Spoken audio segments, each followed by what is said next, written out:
Hello, I'm Jagannath, and you're watching The Natural Farmer.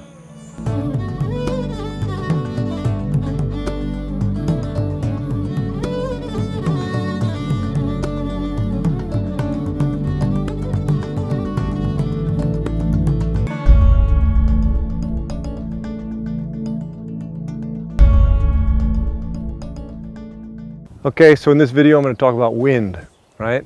And I've mentioned before in many videos that part of our job, or part of the opportunity that we are presented with as designers, natural farmers, permaculturists, is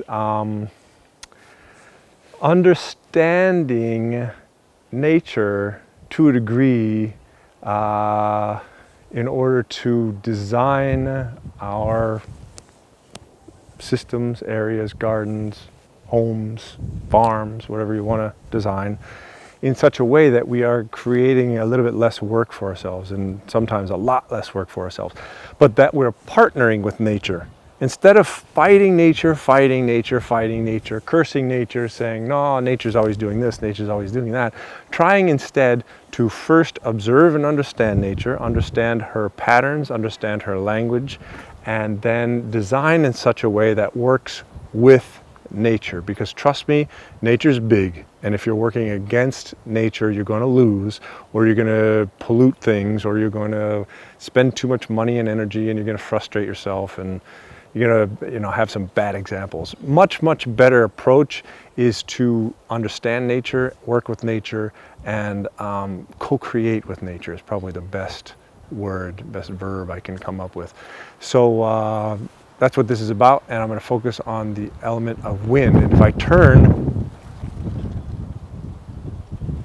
you can hear wind. Wind is coming up this valley all the way up the hill. We're up on top of this hill. The sea is that direction, and top of the hill is this direction, and it's making its way up. And there are very, very strong winds in this part of Sicily, and so that's why I'm making this video, is to observe what the wind does and to help better understand how to work with that. Okay, so one of the things, I'm going to cover my microphone a little bit. One of the things that wind is very, very good at is filling in recesses. Because when you have a recess, and I've talked about this before in a previous video, the wind blows material, visible and invisible material, I will say, across the landscape, and that material falls into a recess, okay? I'll come down here and do a close-up of some of this recess, these recesses here, and that is an effect that wind has on the environment, okay? Now, it's up to me to decide if I'm going to work with that or against that. This is a fact. Wind is going to do this 10 times out of 10 times, okay? It's my choice whether I'm going to align myself to have this outcome benefit me or frustrate me, okay? So that's one of the things I want to point out. The other thing is, this is interesting because I grew up in central Illinois, and the recess is the protected area. And what they always used to say in Illinois is, if you're ever out in the open and you're in a tornado, which is very high level of wind, a funnel cloud of wind, if you're in a tornado, you should go down into a recess, because the wind will go over it. The tornado will go over it, and you'll be safe down in the recess. So these patterns exist on a micro level, and they exist on a macro level, but they're always there. They're always there. You can depend on these patterns, and they're not going to change. And like I say, you as a designer get to make the decision whether you're going to use that to your advantage or to your detriment. Okay, so here it is. You can see this little recess here, and the pine needles have made their way into the recess because these are recessed beds. And in this case, what's happening is these pine needles are mulching these baby tomatoes. There's a little tiny baby tomato plant here, right?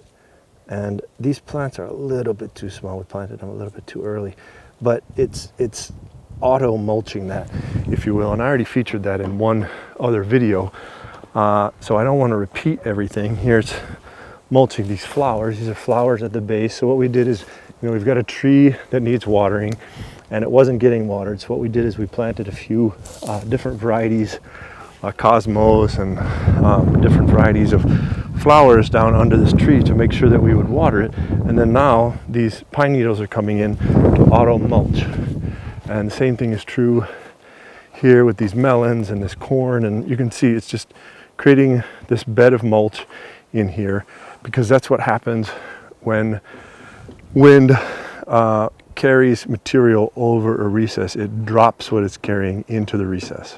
Okay, so the other thing that wind does is when it comes in contact with something like this weed, for example, this weed, you can see here there's some accumulation of these pine needles. Pine needles are great because they're like the litmus test. They show exactly where the wind goes and exactly where objects catch the wind and what it's carrying, because it's not just carrying these pine needles, but it's easy to see these pine needles.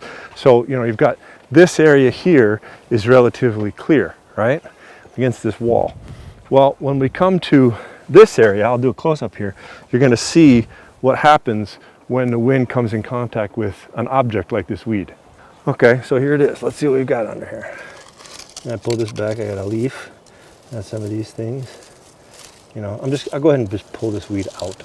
This will be the easiest way to see. It's got its root in there. There's its home. There's where it started its life, right in there.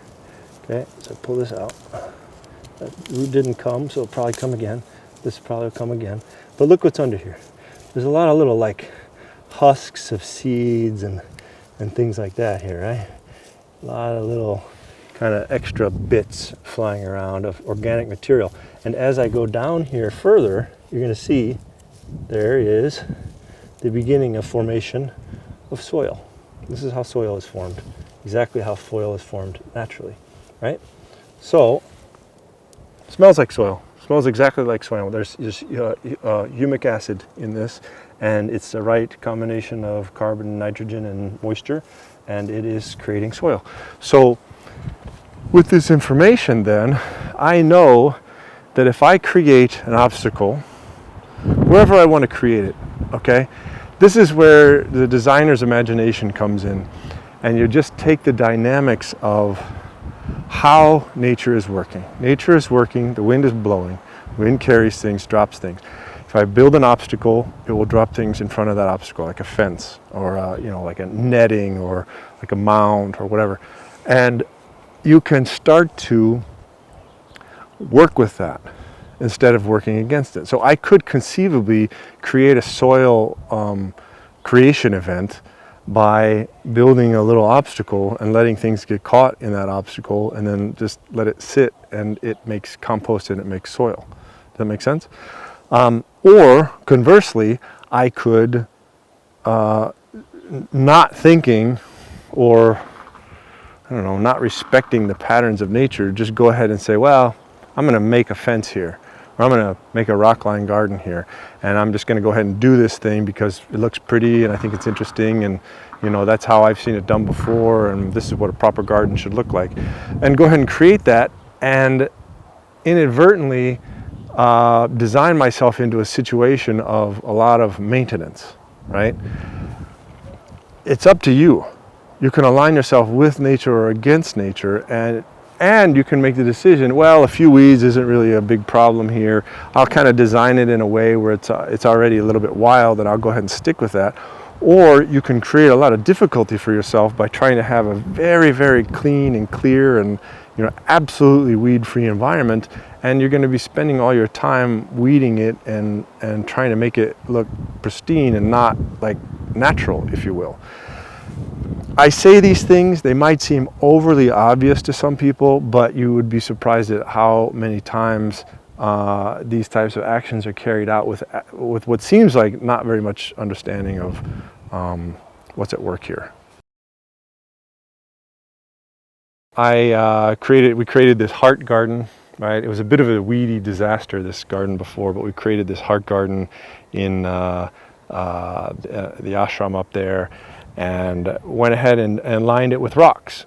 And I was at the time aware of the fact that if you line something with rocks like this, then you're going to get weeds in those rocks, right? Unless, here's the third option, unless you take an action and occupy the niche that is created in the crevice of those rocks, if that makes sense. And the niche that's created is a weed niche. Well, guess what? If I place a very nice flower or a very nice ground cover, if I plant that in the recess, and these rocks are a little bit like teeth, right? So it's like, the recess between the teeth. If I plant in that little gum line or that little recess of those rocks, right? Go ahead and I choose what's going to occupy that niche, right? I do the work, I open up a niche opportunity, and then I occupy it. We outcompete whatever might come there. A few things might come, but they're not going to, you're going to see the flower, you're going to see the foliage that you've chosen to put in that niche there, and that's what's going to become evident. And as that garden grows up, those plants will become stronger, and you might not even see those rocks anymore. It depends on how big the rocks are and the plants or whatever. But that's a third example. So so going back, we know that wind drops material in recesses. We know that it drops material where there's an obstacle, okay, whether that's a weed or a fence or a rock or whatever. And then finally, we know that we can occupy that niche. If we go ahead and choose it, we can make a soil creation event, we can fight against it, or we can occupy the niche before anything else comes. Okay, so the last thing that I'll say about wind today is that it will blow your corn over. Here's our little baby corn, right? It's late, we're late getting in. It's been done by seed, and it's getting blown over. Basically, I can come back and try to fix every individual corn, but it's the wind is hitting this wall and coming around and blowing it over because the wind is very strong. It's coming from the sea down here, and in an ideal situation we would have a windbreak somewhere here, or we would plant on the other side of the house. I didn't have any clue. I had no clue whatsoever that there would be this much wind in this environment. It's a tough environment, and if you don't plan for it and you don't accommodate the needs of the plants, or create some protection for things, then you're going to pay the price, and we're paying the price. And this is, I'm not afraid to show these mistakes or misunderstandings or whatever, because it's reality. Look at this corn right here. There's a big strong corn. Look at it, got just snapped right there. This is becoming a very strong corn. I was very happy about this corn, and then the wind came, 60 mile an hour, 100 kilometer an hour wind came and messed up our corn, and was doing a lot of stuff. Well, it is what it is. We can harvest a lot of this wind. Nobody has any, windmills up here yet. I don't know why, but that's a harvesting opportunity according to, good design. But it's one of the reasons it's important to observe things and be around for a year, because we've been here about a month, 5 weeks, something like that. And in these 5 weeks alone, I've learned a lot about this environment. And I know, because we're looking to buy a piece of land over here and looking to develop our own place. And being here, observing and being clear on what to design for and what to plan for is essential, absolutely essential. And if you don't do this and you don't wait and you don't get the chance to observe, then you're going to be in a lot of difficulty. All right, so that's all I got to say about that. Something like that, Forrest Gump, quasi Forrest Gump imitation. But it's all I've got to say about wind today. There are more things I can say about wind later, and there are more things that need to be said in this environment about a wind in combination with fire, because when wind and fire get together, you got some issues, especially if you don't plan for them. Okay, so we've got an example down there toward the sea where this beautiful terraced estate was just went up in flames a few months ago, and it's a really important thing to to be aware of and to illustrate. So at a certain point, I'm going to try to make a video about fire and about what to do, how to design some fire prevention into your system, because it's extremely serious. And especially, you know, like I was in, you know, came from California before, and there's a lot of drought, and there's a lot more drought on the planet. There's a lot more extreme weather on the planet, and as we get more extreme weather, you're going to have to make, you know, we're all going to have to make provisions for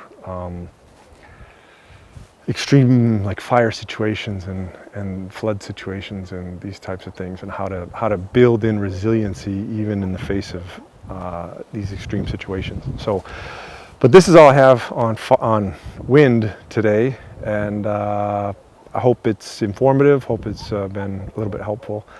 And that's it. So please, as always, feel free to leave your comments.